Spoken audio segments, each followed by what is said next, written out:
I was in the middle of preparing to attend the funeral of my beloved mother-in-law who had just passed away.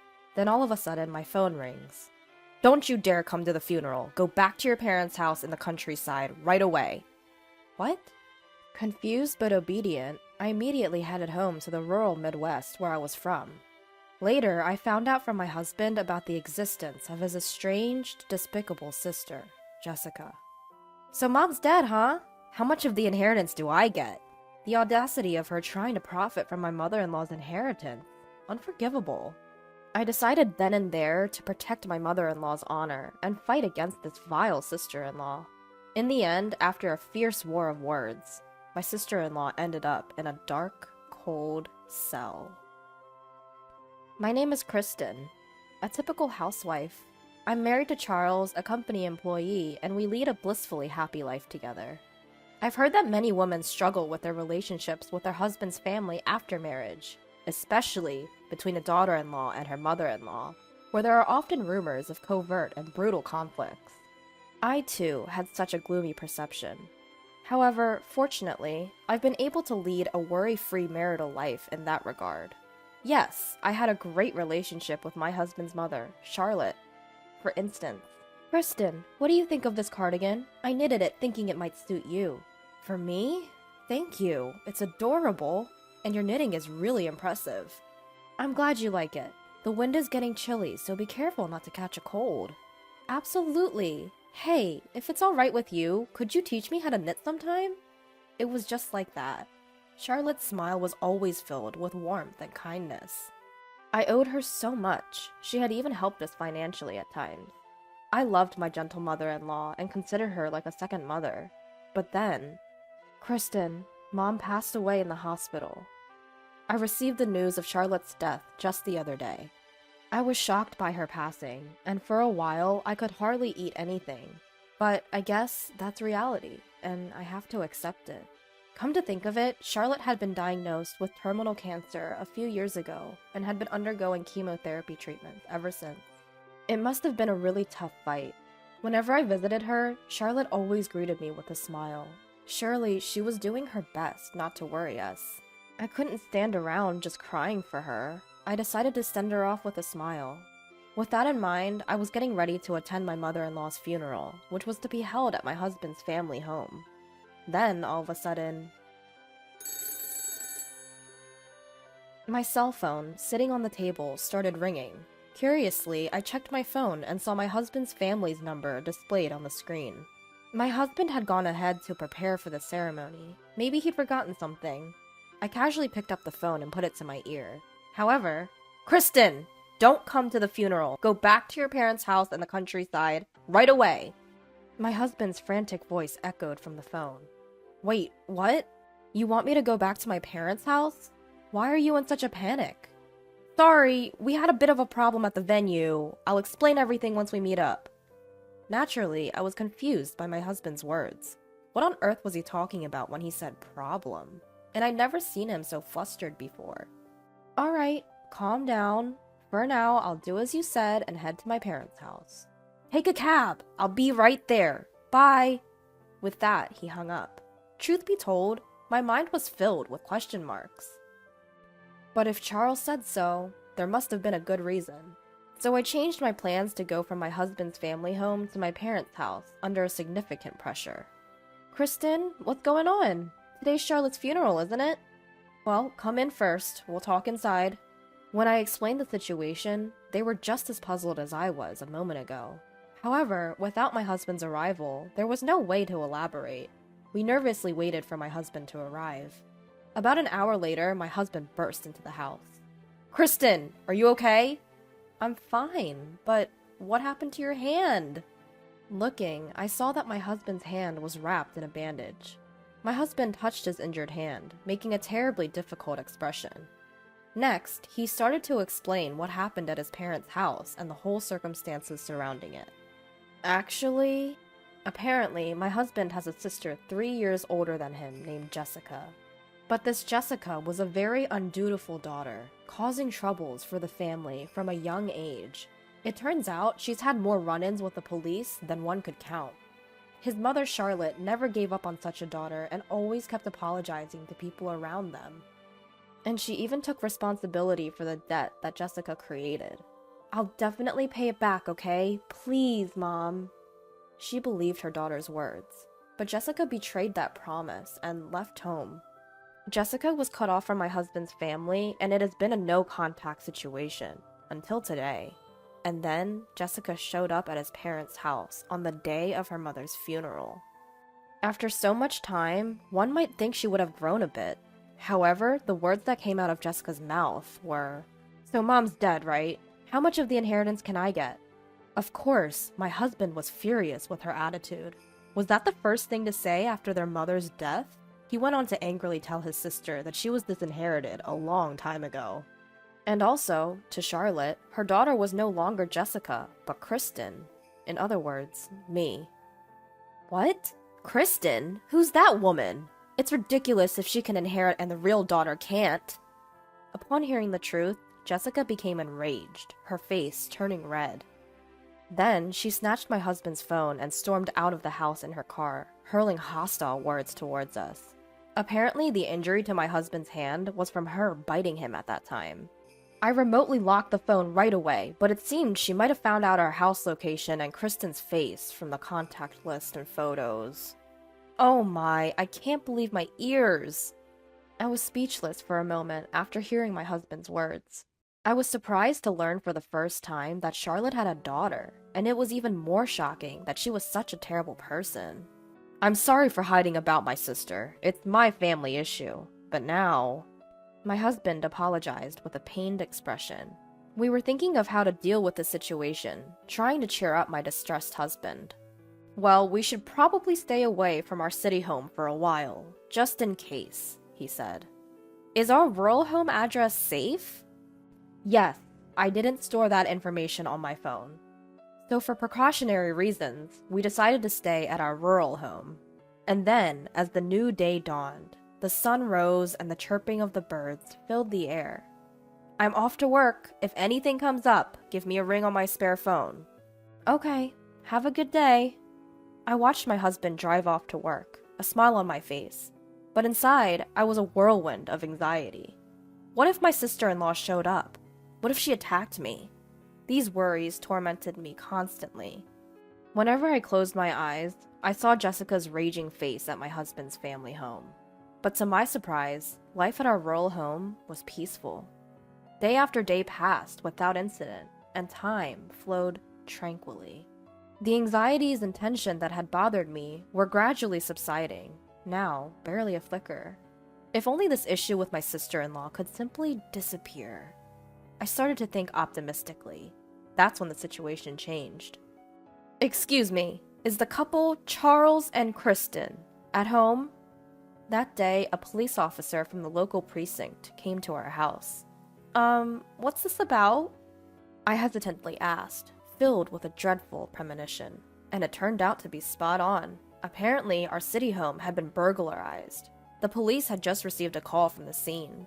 I contacted my husband to tell him what happened, and we rushed back to our home together. And when we arrived, sure enough, the house had been ransacked. Every drawer was open, as if a storm had swept through. "Is there anything missing?" the officer asked. "Well, let's see." Urged on, we checked the inside of our house, under the supervision of a police officer. Our bank books and other valuables seemed safe, for now.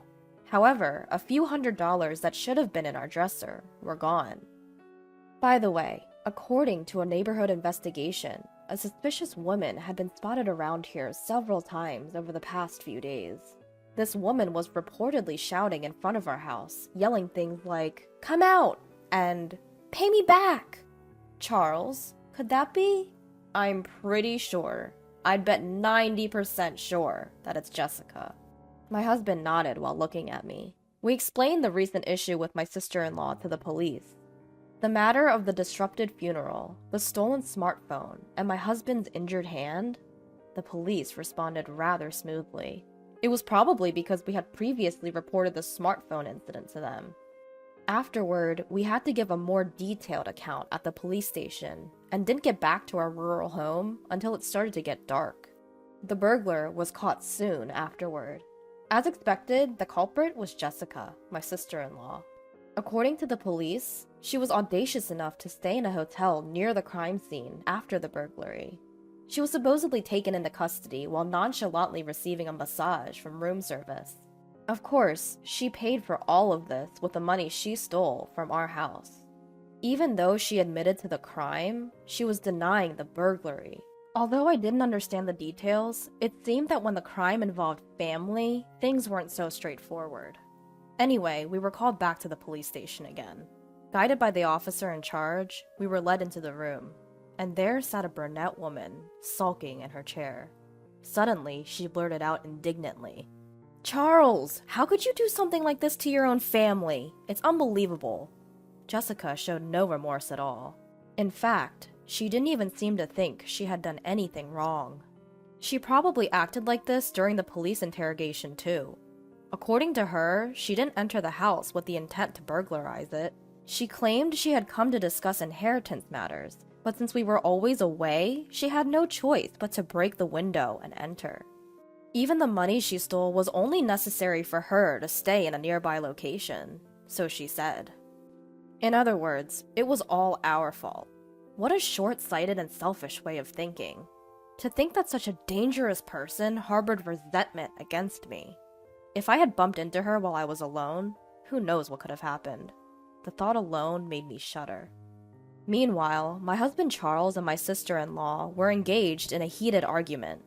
"You've got some nerve showing up after all these years and pretending to be a part of the family. Give me back my phone, will ya?" Fine, I'll give it back. You locked it right away, so I couldn't even use it properly. Just like you, huh? Besides, family is family, isn't it? Both Mom and I cut ties with you a long time ago. That means you have no business with her inheritance. Oh, about that. Leaving all her money to a stranger's daughter instead of her own. Was the old hag out of her mind or what? Please, stop saying such disgraceful things. Before I knew it, I found myself shouting. I couldn't stand her disrespecting Charlotte. But Jessica shot back, glaring at me and sounding quite annoyed. "You're that Kristen woman, right? The one who stole the inheritance that was supposed to be mine." "No, I didn't steal anything. I mean, what do you mean?" With that, Jessica started bearing down on me.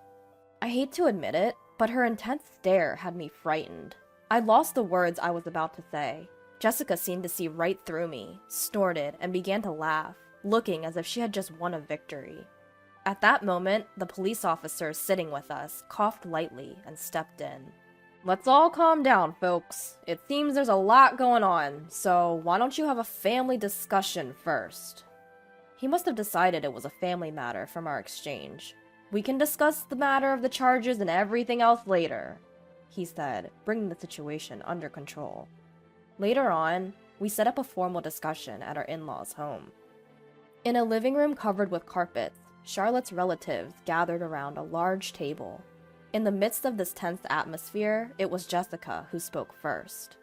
"If you give me my share of the inheritance, I'll let all the past rudeness slide. You should be grateful to generous me." Jessica was still as arrogant as ever.